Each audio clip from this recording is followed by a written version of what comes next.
darkness. So what is our obligation as followers of He?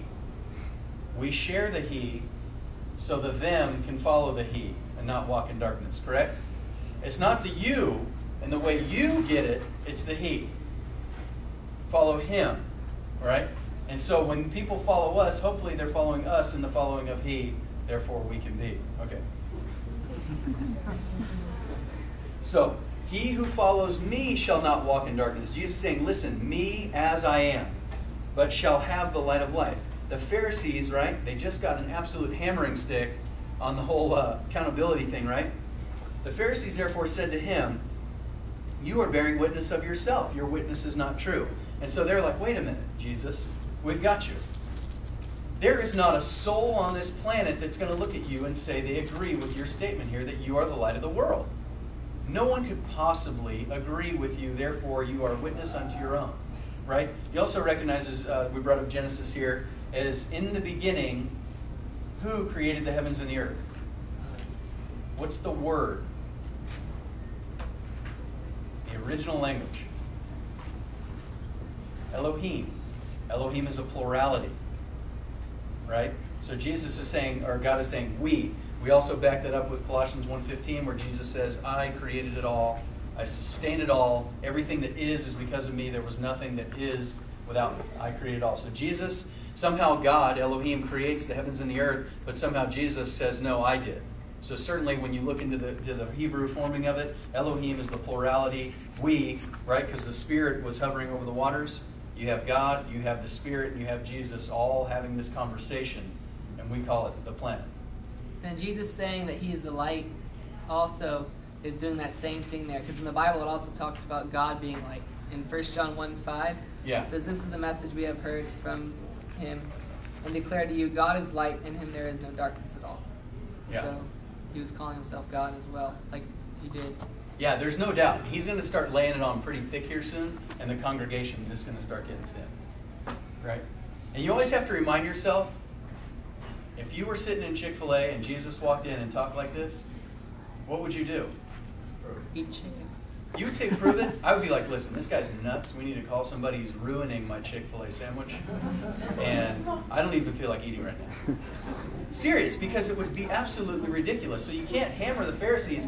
The only thing you can hammer is the fact that imagine if you memorized this whole 6640. You have all of it in your brain, and Jesus is fulfilling it in front of you. You'd have to be pretty prideful to say that's not the man. This is not the one, right? It's the ignorant and the prideful that have issues. And the ignorant, in my opinion, have much more chance. It's the prideful that, in my opinion, have little chance. And these guys are very prideful. So Jesus answered them, right? He says, that brings up the witness card, and as though Jesus doesn't understand the law, right? Jesus answered and said to them, even if I bear witness of myself, my witness is true. For I know where I came from and where I am going, but you do not know where I came from or where I'm going. So 1 John 2:10. If someone wants to get there.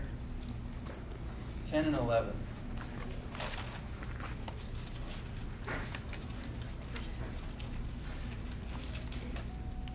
There's a little spot here, and you have to recognize Jesus fulfilling this whole entire scripture thing. He says, the one who loves his brother abides in the light, and there is no cause for him for stumbling in him.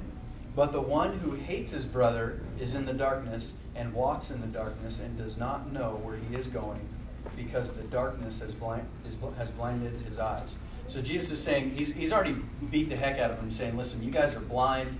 This blind guy can see, but he couldn't see, but now he can see. You think you can see, therefore you can't see. And then it's also interesting because Jesus being a Jew, God is laying out the 10 Commandments right here, and they ask him, hey, Jesus, what are the top two? What is the law and the prophets hang on? Jesus is like, love God and what?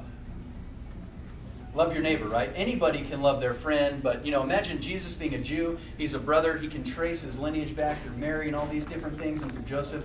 And they come up and he reminds them, listen, those who hate their brother abide in darkness. And he's saying, you can't even love me, and I am your brother. You see what I'm saying?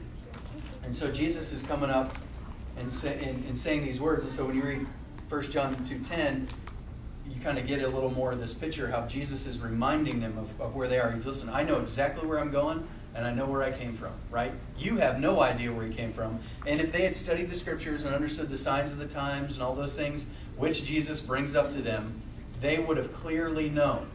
When the Star of Bethlehem came, there were people waiting, people thinking, people saying, this is the time, right? And then when they bring Jesus into the temple, you have two people waiting. You have Simeon, and you have that prophetess Anna lady. All they're caring about is, listen, now is the time. I'm going to sit in this temple until I die. The boy will come. He will rescue the whole entire planet. I've seen him. Okay, let me die. Right? So people knew very, very well. You had cousins, right? You had cousin Elizabeth and her husband. They understood. And this guy was even the high priest of that year. Understood that his boy would welcome in the Messiah to come. So this wasn't a clueless thing. This was a people who were paying attention thing weren't clueless. And the people who had the pride and said, listen, this is not working out the way I have formed it in my head. I don't like it. Right? And you look at the signs of the times we're in right now, and it says, just like in the days of Noah, will be like the times in the end. And yet, it's so interesting to me because if you kind of look at our lives, it seems like things are getting smarter and better. And I know the economy's tanking and all those different things, but when you look at life, it just seems as though we're just going about life. And that's exactly what it'll be like. People getting married and given in marriage, having kids, just doing their thing, right? There'll be no worry. Okay, let's go on. So, the Pharisees therefore said to him, you are bearing witness of yourself. Your witness is not true. They knew that for a fact. Listen, you need 2 or 3. And so Jesus says, even if I bear witness of myself, my witness is true. For I know where I came from, and I know where I'm going. But you do not know where I come from or where I am going. So Jesus is multifaceted here. He's like, not only did I come from Bethlehem, you guys didn't wake up and smell the coffee, right? But I know exactly where I came from because I came from God because he sent me. He says, Jesus, look, he gets on them again and says, you people judge according to the flesh. I am not judging anyone. How many times in history do we judge in the flesh if we're these Pharisees? If we're part of this Jewish lineage, right? Who was one of the people who judged in the flesh? David's got 7 brothers. We come up and we're looking to anoint the king. And Dad, Jesse, comes and says, look at my boys. I can imagine him setting them in age order, or maybe the biggest, or maybe the most handsomest. And then you have Samuel going, none of these boys are going to do it. We need someone new. And then you have David, the little pipsqueak that just comes up.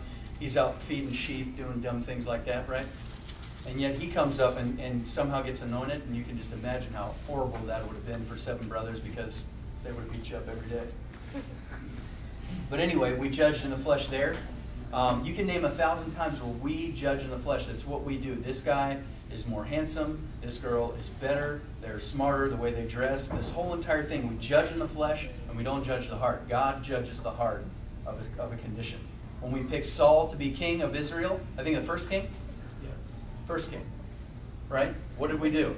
He's a good-looking dude. We're going to take him. Yeah. Yeah, he's a Benjamite. You know what they do. I don't know really, but anyway. What did God say? Listen, you guys are blowing it. I would clearly be your God. I'll be your king. I'll judge you fairly.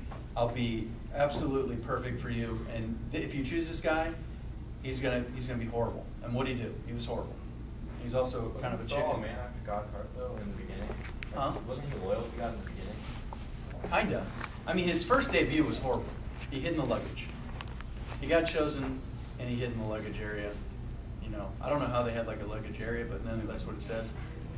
I always think of an airport, hanging out in the luggage.